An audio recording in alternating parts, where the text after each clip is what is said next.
Hi guys! Welcome to my mini vlog. Ngayong gabi nga ay napag-isipan namin kumain sa Ugbo, Batasan at nadaanan ko nga itong dati kong school na kung saan minsan ko lang mabisita tuwing eleksyon. Mga ilang minuto lang ay nakarating na rin kami sa Ugbo at mapapansin mo talaga napakaraming tao ang pumunta rito. Pwede kang makisaya at pakikanta sa harapan. Bukas ang Ugbo tuwing Sabado at Linggo.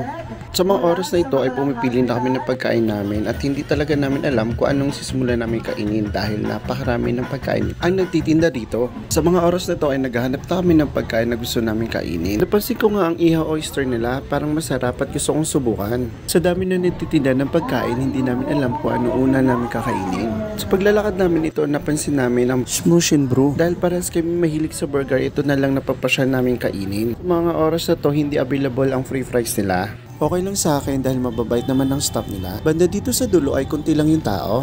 Habang nag-aantay maluto ang burger, pumili rin ako para bumili ng shake. Pwede kayo mamili ng prutas kung anong gusto nyong ipashake sa kanila, pero ang napili namin ay mango at avocado. Hindi kayo magsisisi dahil masarap talaga. Nung matapos ng order namin, hindi namin alam kung saan kami upo dahil marami talaga ang tao sa Ugbo, Batasan.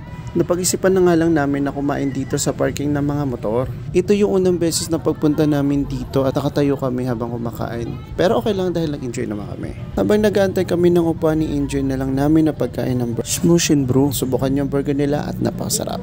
Smush and Brew? Baka naman. Mga ilang minuto lang nakalipas at ito nakaupo na kami at umorder na ako ng panibago naming pagkain. At sinubukan ko naman kumain ng corn dog. Hindi mainit pero masarap naman kahit papaano. Hindi pa rin niya nauubos ang burger at busog na ako at iba na yung kinakain ko. May napansin lang ako habang kumakain kami sa lamesa, may kaunting kalat na dapat ligpitin natin. Sabi nga ng organizer, clean as you go, habang nagpapaalala sila.